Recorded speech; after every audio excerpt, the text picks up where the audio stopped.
Go straight to 6. How's that sound? All right. So we're going to do an exercise that is known to open your heart. As you know, with the Merkaba, we're basically living in our heart chakra from that point on. So this is a great exercise to help you open your heart. And if you have a heart that is more understanding, compassionate, loving, etc., do you think that you are going to feel good now?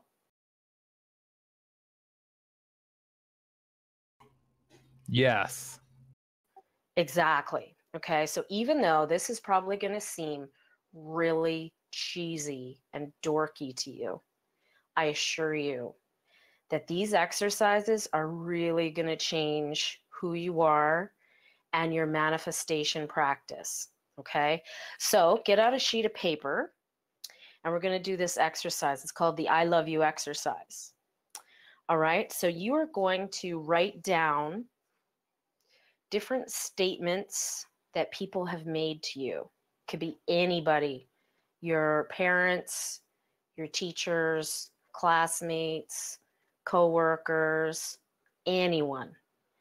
And it doesn't have to be them specifically saying the words I love you, but it is words that show that they appreciate you, words that show that they're looking at you with favor, okay?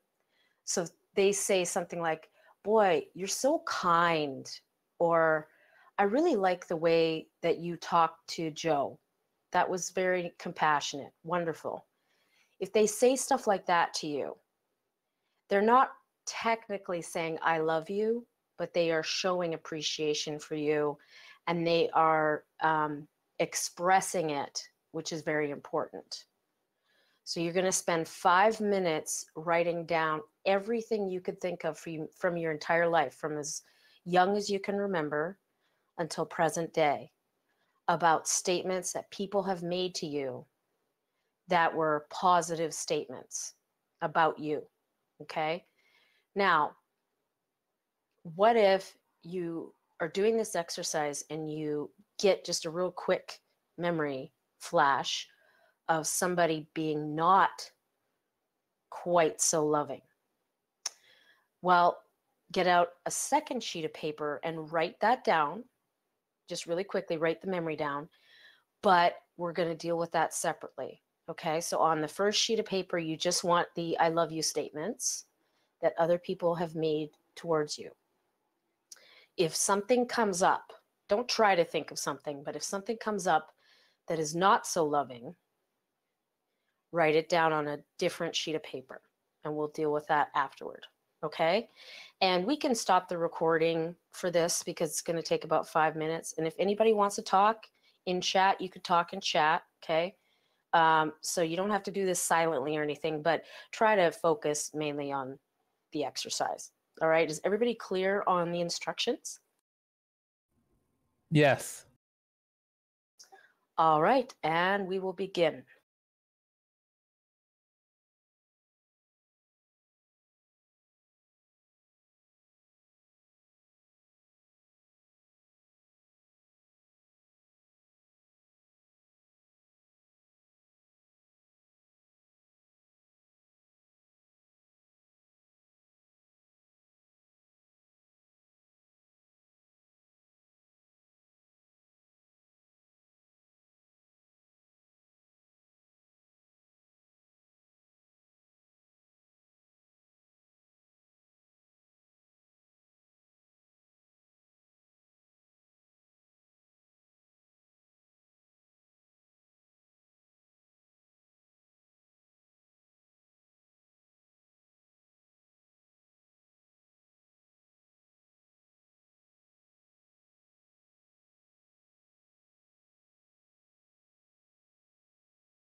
My head hurts already.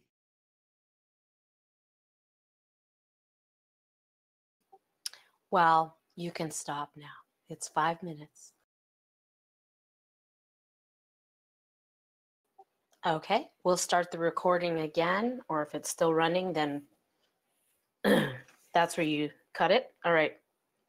So now that you have written down, I'm assuming, about a page worth of stuff, hopefully, hopefully you have very appreciative friends and family. You are going to, after class, record this on some device. You can do it on your cell phone. You can record it on your computer. If you have one of those old style recording devices, you can. There are also MP3 recording devices. I'm sure you'll find something, okay? One of the best ways is probably to call your cell phone, and leave a message on your voicemail. So you are going to say aloud all of those statements. And you're going to listen to that every day for 45 days. So you're going to record these I love you statements that are positive statements about you and listen to those for 45 days. Now, in a couple days, you may want to review this and add a few more or rewrite it and then re-record it. You can re-record it as many times as you want. But the important thing is that you're going to reestablish how you talk to yourself. Self-talk and how you see yourself is very important when it comes to success. If you constantly say things to yourself like, oh, I can never do anything right. I always screw everything up. What's wrong with me? Why am I so stupid? If you talk to yourself like that, and we all do it, okay? But if you do that all the time, are you really feeling good now?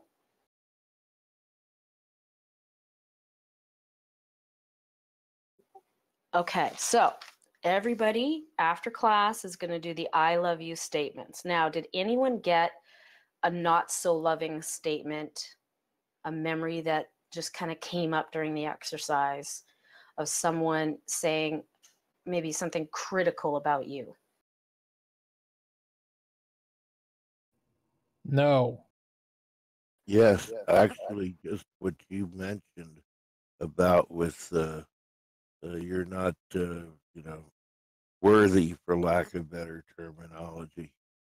Okay, so at some point in your life, somebody told you you're not good enough? Or why bother? You'll never get it done. Things along those lines. Right. And that's horrible for many reasons because, first of all, that's in your memory. So you might replay that every once in a while. And also, if enough people talk to you like that as a child, then you're going to talk to yourself like that too, right? And that's going to affect how well you manifest, and that's going to affect your success. So good. Okay, I'm glad that you brought that up because this is what we're going to do with that. You're going to change history, okay? You're going to change, how do I put this? You're going to reframe what was said. So you don't want to make it too unbelievable. So you want to make it so that when you remember this, the person who is speaking speaks the way that they normally speak. Does that make sense? It's even easier because they still live. There you go. There you go. Okay. So you're going to change history by how do I put this? When you were young, I used to think blank, blank, blank, but now I can clearly see that blank, blank, blank, right?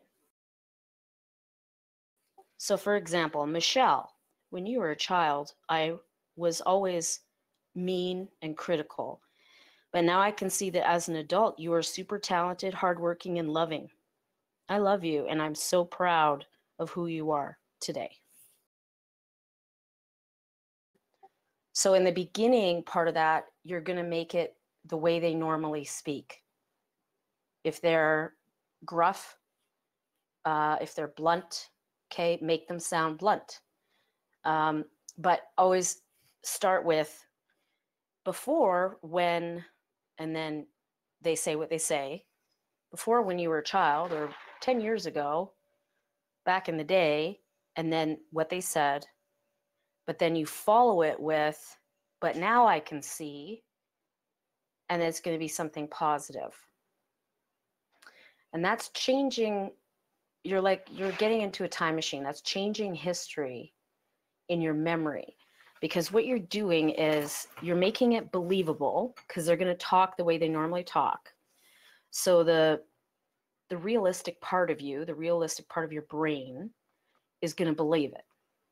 But when you say, but now I can see, that's the takeaway. And it's erasing that from your subconscious, because that actually creates a block in your energy. When you have a traumatic experience, humiliating experience, maybe somebody, just yells at you in public and you start to cry, or your face gets really red and you're embarrassed, okay? That type of experience can actually create trauma, and then your body will create like this blockage in your auric field. And you can't see it, but every once in a while it will key in, and that's what we call triggering, okay? So sometimes we make fun of liberals because they get triggered, because some of them get triggered by pretty much nothing, but being triggered is actually a real thing. So you can just go through your daily life, you're perfectly fine 1 minute, and then somebody says something or a certain situation happens, and boom, you're crying, or you're really upset, or you're angry or something, and you don't know why. It's irrational. Well, that is something keying in, and it can be subconscious. Maybe you don't even remember the incident, and you don't understand why you're reacting the way that you're reacting. Have you ever had a situation happen and you can feel yourself get keyed in, but you don't know why? Like you're being irrational, and you're being irrational, and it's almost like you can kind of hop outside of your body and watch yourself reacting, and you don't understand why you are acting the way you are acting. Have you ever had that happen to you? No, not that per se. No? Okay. Sometimes I've reacted to things and I'm like, why am I yelling? Like, why am I getting so mad? And that's what's going on, is there's something that's being triggered. So this is going to take that away.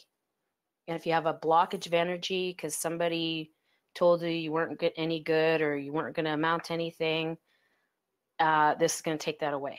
All right. So please do that to anything that comes up now or in the future, because I'm sure things will come up a little bit later on. Okay. And so we're going to record that I love you exercise and listen to it for 45 days, right? Right. Okay. Perfect. Now we're going to do another exercise. And if you want to do these things one after the other, that's awesome. Okay, so this is a self-forgiveness exercise and a forgiveness exercise, both of them together. I put them down in Genie Training text. Okay, so the self-forgiveness exercise, you're going to look at yourself in the mirror, and you're going to appreciate yourself and just be very compassionate towards who you are as a person. You're a person that makes mistakes, but you try to do your best, right? And just be in that moment, be in that space where you look at yourself, not critically, but with understanding and compassion. You're like, wow, you really work hard. You make mistakes sometimes, but you try to correct them, you're a really good person. And I love you. Say that to yourself, like, I love you. When you love yourself and you forgive yourself, your manifestation is going to just shoot through the roof. Self-talk is very, very important. If you do something really stupid, don't criticize yourself and be like, I can't believe I did that again. Oh, I'm so dumb. I'm horrible. Don't say that. No. Be like, that's just quite unordinary for me to do something so closed-minded or simple-minded. I don't normally act that way. I'm going to do better next time. Talk like that. During the self-forgiveness exercise, when you're looking in the mirror, you can say things like, I forgive you for all the times that you let me down. I know we agreed beforehand to experience all these things together in order to learn. Thank you for your willingness and courage. I love and appreciate you for all that you are. Or you could say, I accept the love from God as it flows through my entire body, into every organ, nerve, bone, and cell. I let this high frequency energy nurture me from the inside out, replacing dense resistance with joy and light. And another thing is, remember how we talked about you're becoming a new person. And because you're always changing, if you read a book or you listen to an audio that maybe you haven't read in a year or listened to in a year, you're a totally different person from a year ago. So when you read that book, you are going to get different parts of that book. Different words are going to stand out to you. And you're going to have new cognitions, new understandings by reading that book. You really are becoming someone different. You're transforming. This is part of that, is an acceptance of who you are. If you know that you are a success, if you walk into a place and act like you own it, that's part of being a success. If you walk around with your shoulders kind of hunched, you're moping around, you think that you're a loser, you think that everyone else knows you're a loser, you're never going to amount to anything, why even bother trying? You're not going to succeed anyway. If you walk around like that, you're giving off that vibration to others, and they're going to pick that up. But not only that, you are the one that is picking it up the most. And you're going to just continue on with that signal. If you learn to do this exercise, you'll find that that type of self-talk, the self-depreciation, is not going to exist anymore. It just won't. You will have more compassion towards yourself. We are our own worst critics. And it's fine to criticize yourself in a way like, come on, let's get going, let's kick ass and take names. It's good to have that kind of self-talk. But if you're constantly criticizing yourself for things that really you could never have any control over anyway, then it's going to interfere with your success. All right, and then we're going to do the forgiveness exercise as well. So what you do is you today write down the names of everyone you need to forgive. Now, maybe you don't know their name, so you can say, that lady that cut me off in traffic today. Okay, if it's something like that, fine. You don't need to know their name, but you just describe the situation really quickly, okay? And then you can write down or say, I forgive anyone I think has harmed me in this or any lifetime, anywhere on any plane. I forgive all debts and erase all karma. I choose light for myself and for all my selves. And then you're going to do the same thing tomorrow. You're going to write down the names of all the people that you need to forgive. Now, the idea being that you probably will have a smaller list by the end of 45 days. So you're going to do this for 45 days straight. We hope that you're going to get a smaller list. One thing that you might notice is that the person you need to forgive the most is yourself. So you can actually write your name down, and you can even write down several instances where you need to forgive yourself. It's pretty funny how much we depreciate ourselves throughout the day. Okay, so those are the 3 exercises that we're going to do. And you're going to realize as you get to level 6 that this is kind of a taste of level 6 training. Okay.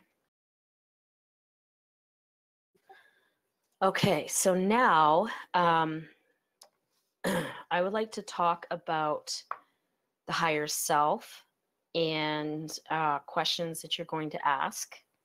All right, so first thing is when you're asking your higher self for symbols, is everybody clear that it doesn't have to be something that you see in your mind's eye? Like it could be literally a smell or a sound or a feeling, okay? It doesn't have to be something that you see in your mind's eye.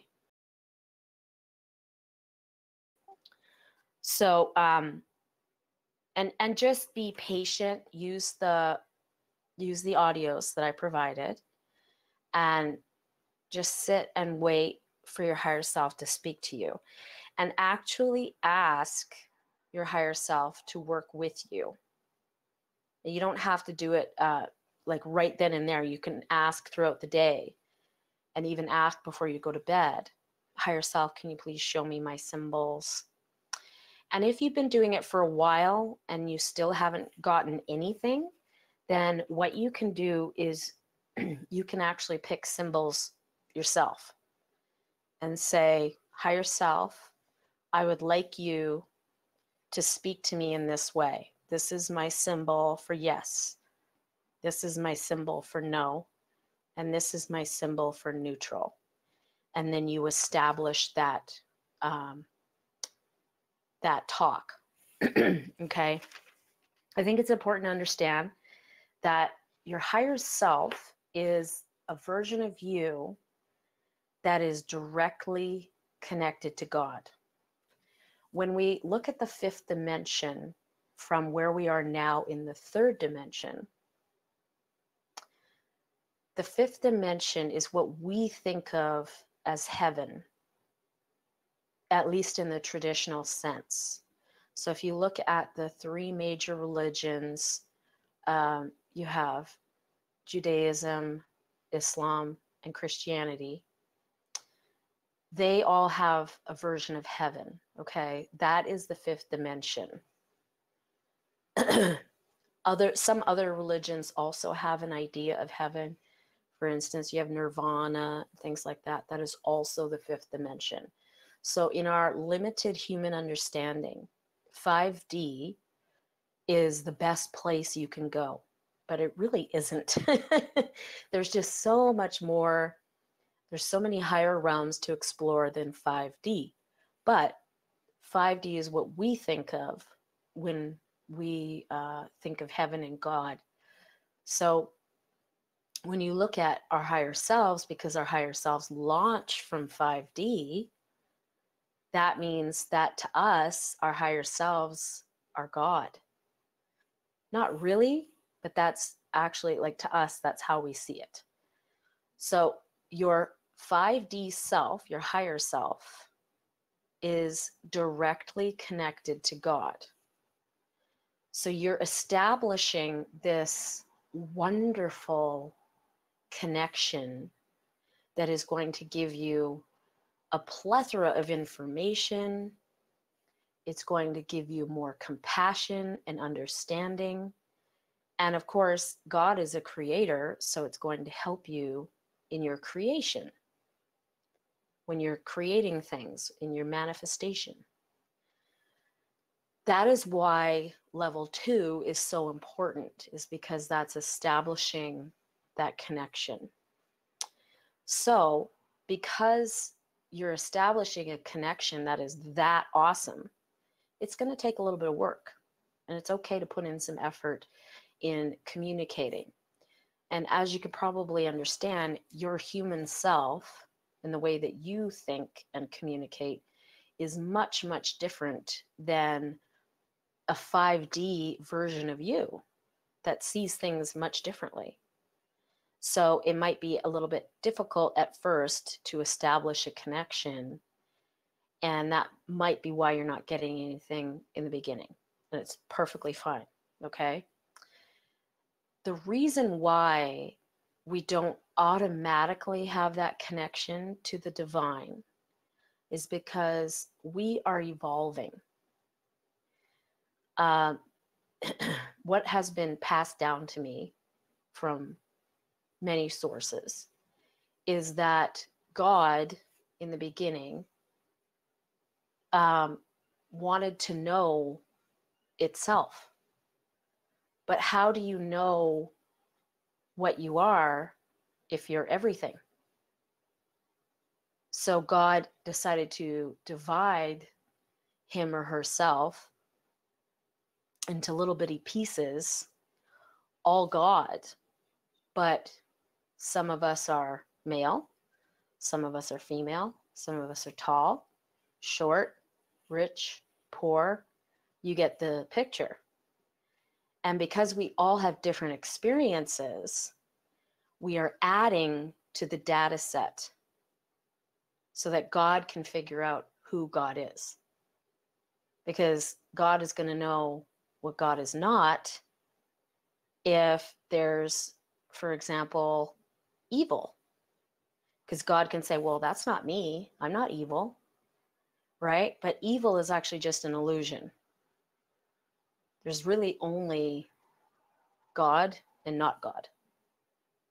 So that's basically what's been passed down to me. Is it true? Is it not true? I believe that it's true. So when you're looking at yourself and who you are, just think about that for a second. You are a person that is male or female, so you're having a male or female experience. You are of a certain age, you are of a certain occupation, and you're having that type of experience, adding to the data set. If you were to just be connected to the divine instantly and completely, you would not even be able to stay in your body. You'd actually like your spiritual self would be completely ascended. You wouldn't be able to stay in this body. You just leave. Okay. So you don't want to do that. You want to slowly introduce this. And that's why forming a connection with your higher self in a very slow and patient manner is the best way to do it. It is by far worth the wait. Definitely worth the wait. So just be patient with yourself. And the more understanding and forgiveness that you show yourself with these exercises, the quicker the connection to your higher self will appear. That's also why we have to elevate our center to the heart chakra so that the higher self will finally come and meet us there. Because when we're in our 3 lower chakras, that's where we're mainly focused on just surviving. We are just primates. We are animals surviving. But when you enter into the heart chakra, that's when you start to go up a notch in your consciousness, and you're thinking more about other people. You're concerned with, the environment, all life, Mother Earth, Father Sky, and you're more connected to everything instead of just being you and being selfish and all about you. So this is a very important discipline that you guys are engaging in. And you may find quite a few changes are going to occur in the next couple weeks. So I'm just asking you, just be patient with yourself, because there's going to be a lot of changes going on here. All right. So does everybody understand that if you don't get anything by way of symbols, that you can actually pick symbols, like assign symbols to yes, no, and neutral, and then you can tell your higher self or ask your higher self, please communicate with me this way? Yes, but I'm going to give it a little more time. Yes, I recommend that you give it some more time. Good, perfect, you're getting it. All right, so why would you get a neutral if you ask a question? You don't need to know. It's none of your business. Okay, perfect. Now, by the way, the higher self would never say that, but that's basically the bottom line. It might say something like, well, it's not in your stewardship to know, which is a nice way of saying it's none of your damn business. Another reason, there's 5, is it doesn't serve you to know. Another reason, it doesn't serve you to know now. Maybe you're going to know tomorrow. It may be an ambiguous question. So there's really no yes or no answer. So your higher self can't answer yes or no. And there might be no difference. Higher self, is it in my highest and best good to eat at McDonald's today? Neutral. So the food might be good, might not be good. It might not be good for you, but it might not taste very good, or maybe it will taste good. So there's no difference. But there's other indicators where if you're going to get a neutral, how do you know which one it is? Which one of the 5 it is if you get a neutral?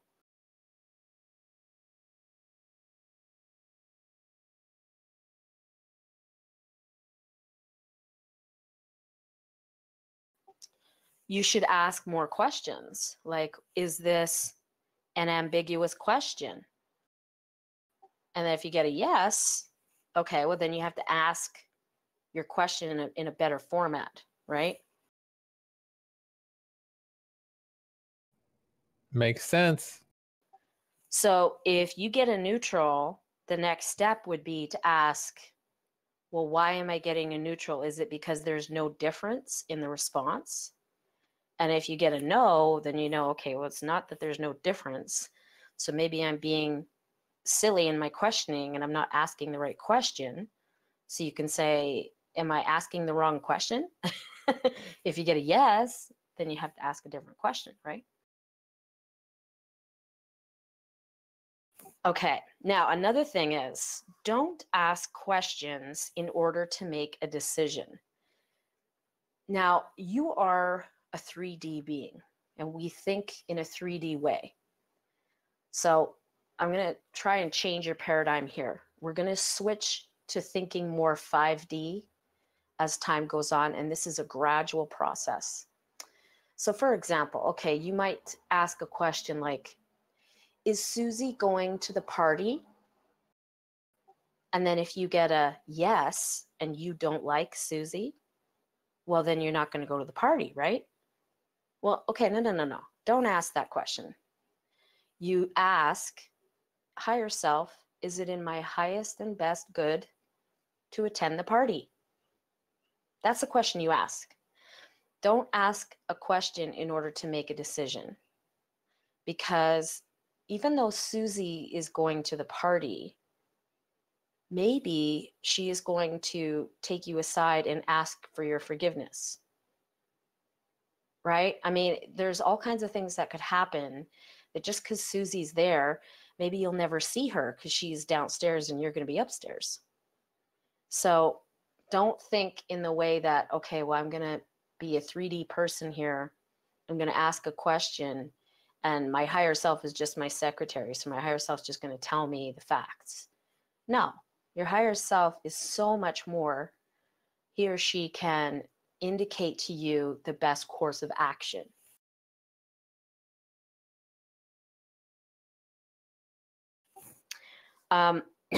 During my practice period of 45 days, this was many years ago, I was in a different city to learn the Merkaba.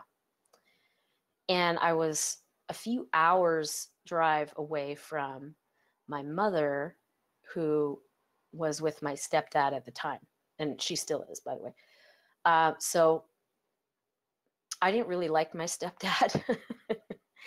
He is a retired military chief, and he acts accordingly, okay? And sometimes if he gets upset, he'll yell at you like he's a drill sergeant, okay?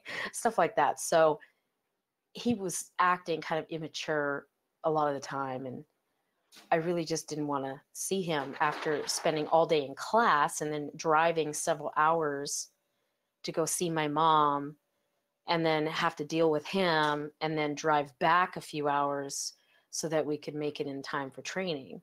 Just didn't sound appealing, right? But you know what? I agreed to do this practice period. So I asked my higher self, and the answer was yes, go. Okay. And I mean, we were like, this is going to take forever because it's like a 3-hour drive just to get there. So that's 6 hours driving alone. And then we're going to hang out with them for what, like an hour? Like, come on. So we decided to go, and we made it there in like record time. I have no idea how we made that trip in so little time. I mean, both directions. It was amazing. And my stepdad was amazingly well behaved. Like, he had never acted so good in all of my time with him up to that point. And so we came back the next day to class, and I was reiterating this story. And everybody was amazed because they were like, wow, your higher self's a genius, you know? And then ever since then, my stepdad has been really, really good to me. Like, we have been actually quite good friends ever since then. So I'm very grateful for the Merkaba and my relationship with my higher self. So now I want to ask you guys, what do you think changed? Do you think, like, in terms of my relationship with my stepdad, do you think it was me that changed, or do you think it was him that changed? Yes. Yes to both. Exactly. Exactly. It is both. It is mostly me. It's basically me that did the initiating part of it, because I changed doing the Merkaba. I was more compassionate. I was acting out of my heart chakra instead of reacting from a I need to survive standpoint, right? So now, okay, I'm reacting from a higher, more elevated consciousness. And I was willing to make the effort to drive there, right? And now, because I'm not reacting from that lower spot, everything that my stepdad does, I'm being more compassionate towards. I'm loving him unconditionally. I'm more understanding. You see what I'm saying? So my non-reaction and compassion causes him to act better. Have you ever seen it where, you know, a perfectly nice person will just turn into an asshole like instantly if you do something like cut him off or, You know what I mean? Like just a totally normal person. You cut him off and then he starts flashing his lights at you and he honks his horn and then he, passes you and then drives right in front of you and cuts you off. And well, I mean, this guy wouldn't have done that if you hadn't cut him off, right? So if you're acting from a place of understanding towards somebody, they're going to react better towards you and they're going to be more understanding towards you. Does that make sense?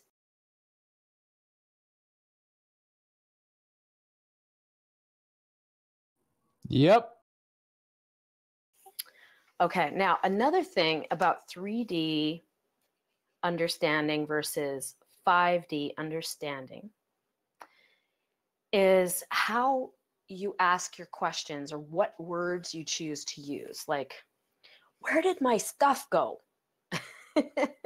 Right? Where did my stuff go? We ask questions as 3D beings that involve the words who, where, when, why, and how. But if you really want to come from a more enlightened standpoint, you're going to ask what questions a lot more. Instead of saying, where's my stuff? One question, and you can write this down, is what's going on? So you ask your higher self, what's going on? And one really good example of that, and I'm telling you this now because it might happen to you guys. It happened to me. It's happened to everybody that has ever learned the Merkaba that I know of. And that is your stuff is going to start to disappear. And it's going to be quite comical in one sense, but frustrating in another sense, because it might be your keys and you have to go somewhere and you're late. But anyway, so Maureen St. Germain was doing her thing. And then she's looking through her bag and her son walks in and says, what are you doing? And she was getting really flustered and she's looking through her bag. She's like, I lost my blah, blah, blah. And he goes, well, you always have it in your bag. And she says, yeah, I know, but it's not here. And now he looks through the bag and they emptied the bag and it wasn't there. And they checked every pocket. It wasn't there. So they got frustrated and she said, okay, well, let's just go into the kitchen and have dinner. So they go into the kitchen. And then her son says, well, why don't you just ask for it back? And her son is like very, level-headed. Okay. He's definitely not woo-woo. So for him to say that to her, she was kind of floored. So she said, okay, where's my stuff? To her higher self. She goes, where's my stuff? And the answer was, it's in the fourth dimension. Can you imagine that? Like you're looking for your keys and then, well, where's my keys? They're in the fourth dimension. Okay, so that was how funny it was. And her son kind of rolls his eyes.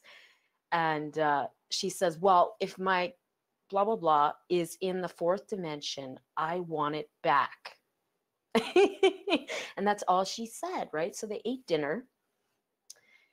And then they go back into the living room where the bag was. And it was sitting on the top of all the stuff that was in the bag because she put it all back in.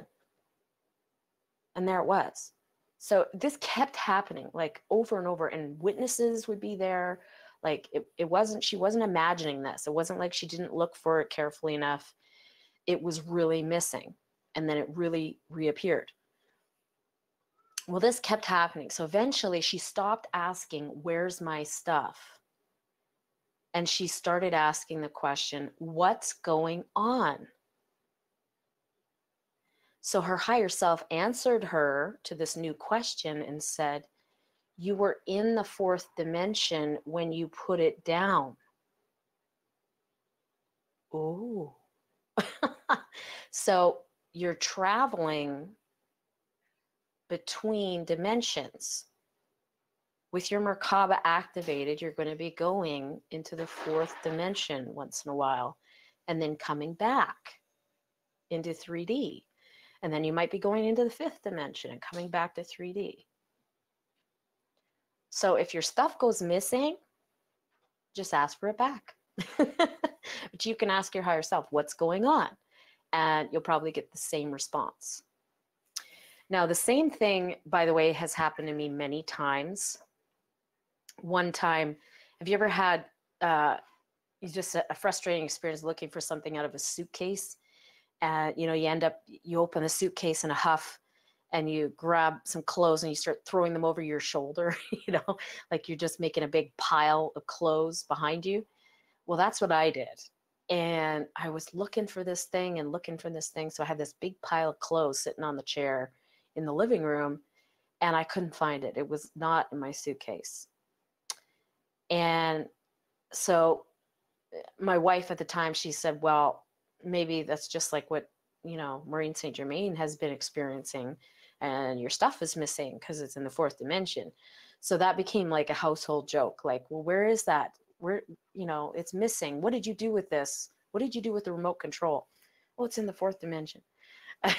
So anyway, I said, yes, if my stuff is in the 4th dimension, I want it back. And then we went away and we did something else, and then we came back. And wouldn't you know it, it was sitting on top of the pile of clothes. Like that was impossible. It would be impossible for me to have, put that directly on the top of the pile of clothes. So that just goes to show that it's not people's imagination. The stuff is really going on. And it's kind of interesting when it happens to you. So just something to think about, that you really are going to be traveling through the dimensions, and it's nothing to be scared about.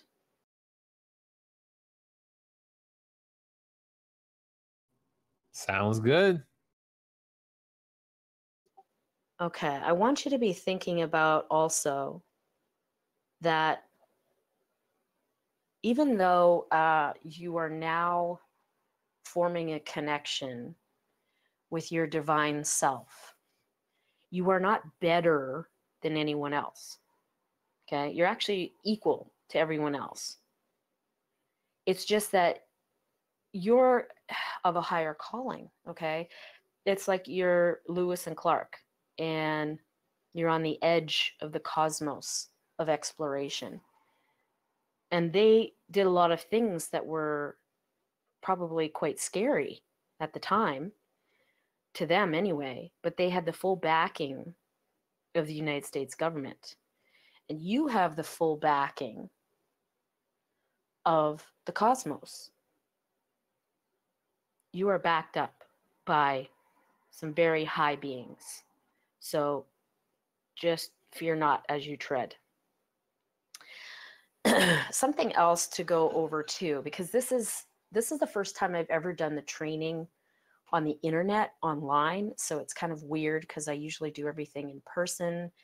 You can see what I'm doing and you can see my hands, and it's more interactive that way, right? So I'm trying to figure out how to make it interactive without having an actual class where you have to fly somewhere and meet me and all of that. All right, so one thing that I do during class is, this is actually going to occur normally before we activate the Merkaba for the first time. So what I decided to do is a little experiment, and I cleared all of you of any entities before we started with the Merkaba. Now, you might wonder, well, okay, why would we do that before we activate?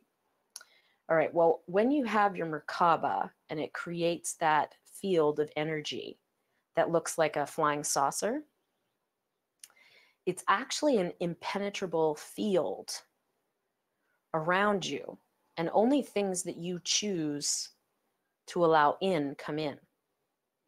Now, there are some exceptions, okay? But for the most part, once you have activated, you're not going to get entities. And you might be like, well, what the heck are entities? Well, Maureen St. Germain has a great book that is called Reweaving Your Reality. And I highly recommend that book. It's really cheap. It's like $6 or something. And it's a very easy, quick read as well. And it gives you a lot of practical advice on what to do with entities. But for the most part, it's sort of like, I want you to think about speeding for a second. And you're speeding, are you allowed to speed?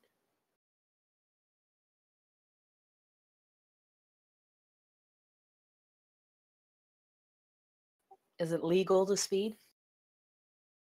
You could probably get away with it, but it may not be legal. Correct, exactly. You said it perfectly. Well, that's the way entities are, okay? And they're all kinds of entities. Well, your body is your body. And we talked about this a little bit in level 1, where you have 2 vibrations that mix together when you're born. You have a family vibration, a DNA vibration, okay? You get your DNA from your parents, and your DNA is created. It is unique, okay? And it has a unique vibration that is created from the 2 family lines, 2 bloodlines. But then your spirit or your mind, whatever you want to call it, comes into that body. So whoever you are that has nothing to do with your physical body, so your spiritual self, has a vibration to it as well. And that mixes with your DNA vibration. That vibration that your spiritual self has is connected to your DNA temporarily while you are in this body. So when you're ready to incarnate into the current body that you're in, there is a heavenly agreement made that that is your body and you are perfectly matched to that DNA. When you decide to elevate your vibration, to change your DNA to be better, when you decide to, for example, move your consciousness from your solar plexus to your heart chakra, you're elevating yourself, okay? When you choose to go up, your DNA loves that and it will comply. We talked a little bit about in level 1, if you choose to go down, like if you decide to become a drug addict or something, and go into a downward spiral, your DNA will not like that, and your DNA might even decide on death, right? So there's certain things that happen, and your health definitely will go downhill. So you're deciding to go up in the world. You are part of that group that has decided to better yourself. Now, when you have that special vibration and you're going up, well, maybe I don't want to say that just yet. Well, just imagine for a second, how high could you go up where your DNA would still comply?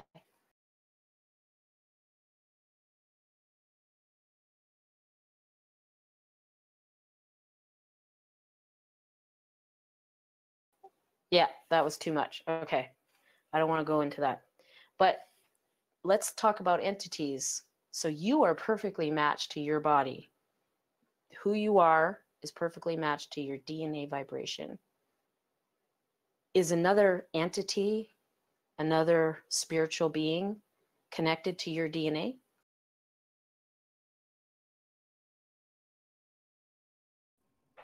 Is another spiritual being connected to my DNA?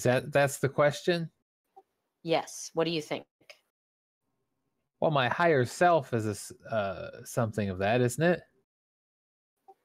Well, your higher self is you. It's just a different version of you. But no, I'm just talking about some other being is definitely not connected to your DNA. No other person is allowed to take up residence in your body. It's just not allowed. Even though we speed and speeding is not allowed, that's kind of what's going on here, okay? You have entities sometimes that will hitch a ride in your body because they want to have a body and they don't. So they just grab yours, all right? Well, that's not allowed anymore. It used to be tolerated years ago, but now we have reached a time when we are going to ascend at a great rate. So many, many humans are going to ascend all at once. With that being said, we can't have all these entities inside of ourselves if we're going to do that. So anytime you know of someone having an entity, you are allowed to get rid of that entity. And if you want to know how to do that, we could do that training. But I would just recommend getting the Reweaving book. You can actually get it on Kindle. You can get an ebook if you want, and it's quite cheap. And it goes over ceremonies of that, all right? And it also teaches you different entities, how to recognize them, that sort of thing. So if you're interested in that type of thing, I highly recommend the Reweaving book from Maureen St. Germain, okay? But otherwise, I'd like you guys to know that I cleared you prior to that class where we activated our Merkaba from last time. So no interdimensional parasites, huh? They're all gone. They're all gone. Now, I talked about exceptions. Okay, so let's get into exceptions. When I was in a car accident and I hit a moose, the doctor, and I didn't know that they were doing this, but the doctor gave me a morphine drip. Okay, well, I had the worst entity come in when I had that morphine drip, because that creates a hole in your Merkabic field when you have drugs, alcohol, and other things. As much as I like to joke about drinking whiskey, okay, I don't drink any alcohol when I'm doing Akashic Records work, Merkaba stuff, anything like that. I don't drink alcohol because it will actually create holes in your field. And it's okay that those holes will repair themselves. And your Merkaba is actually healing it.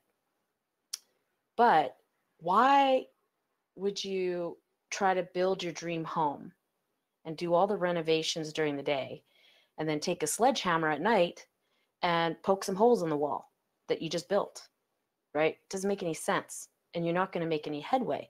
You're constantly going to be repairing what you just built. So I highly recommend avoiding drug addictions, alcohol. If you're taking prescription medication, that's a little bit different. You can ask your higher self on the best course of action when it comes to prescriptions. But I highly recommend avoiding recreational drugs and alcohol, and then even pharmaceutical drugs can be harmful. So you should ask your higher self about that. And maybe there's some natural alternatives that you can do. So if you get a hole, a big hole in your Merkabic field, you can get entities just like I did. And it was a doozy to get rid of that one, I'm telling you. And I could feel that entity inside me, and I was trying to get rid of it. And it was like, I don't know how to explain it, but it was like the entity would be in the front of my face speaking to people, and it wasn't me talking. It was like the entity would take over my brain and my mouth. And then I would go, hey, get out of here. I'm saying this in my mind. I'm not saying it out loud. And I would say, hey, get out of here. And then the entity would run around my brain. Like, it was like the entity was in my skull, and it would run around my brain to the back of my head so that I couldn't see it. It was really bizarre.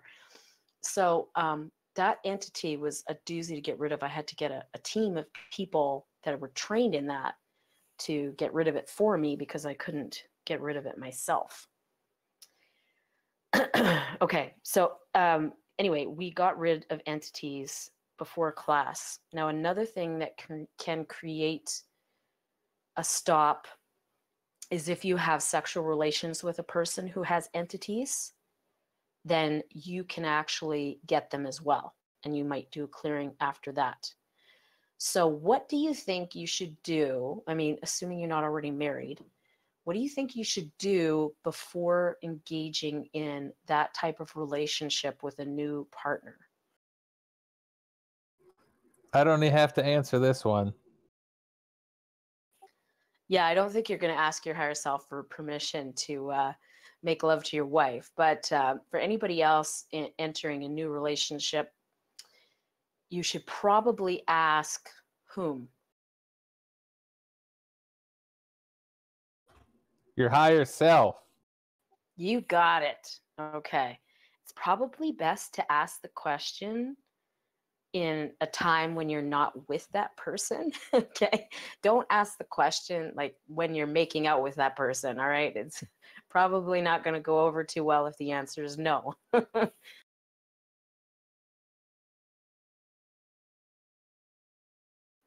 Okay. Now I just noticed the time.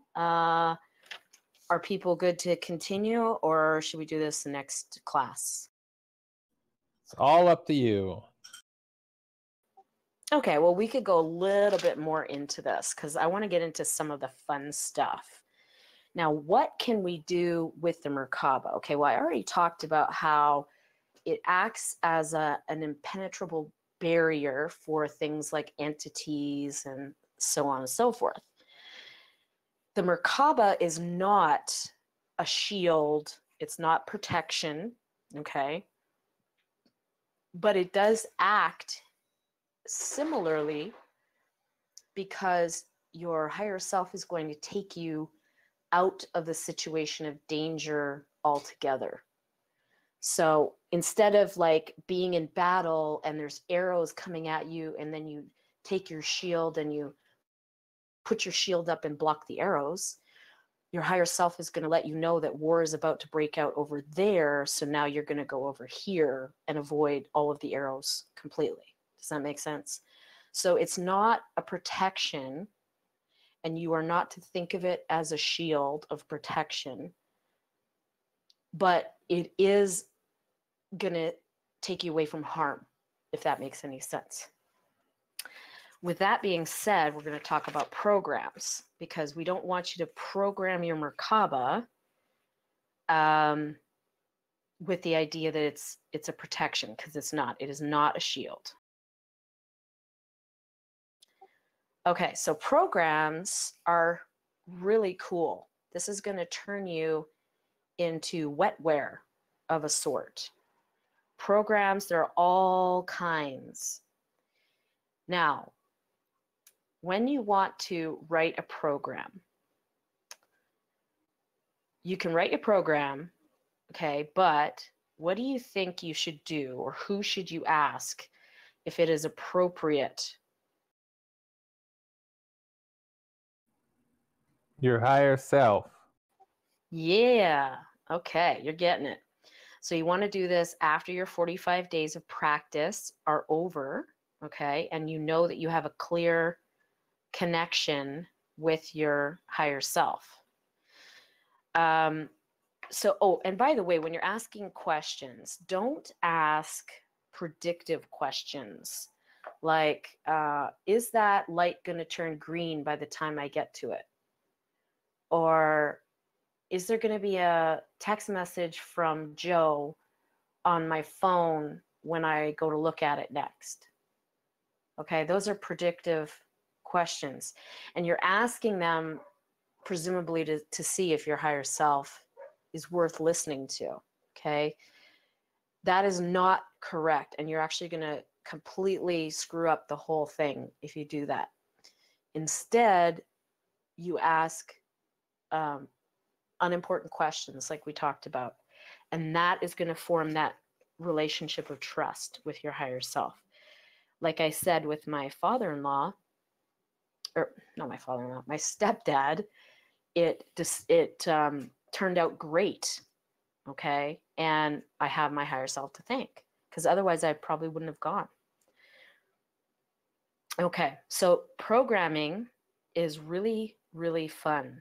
There are different types of programs, but you want to wait until you can ask your higher self if it is appropriate for all.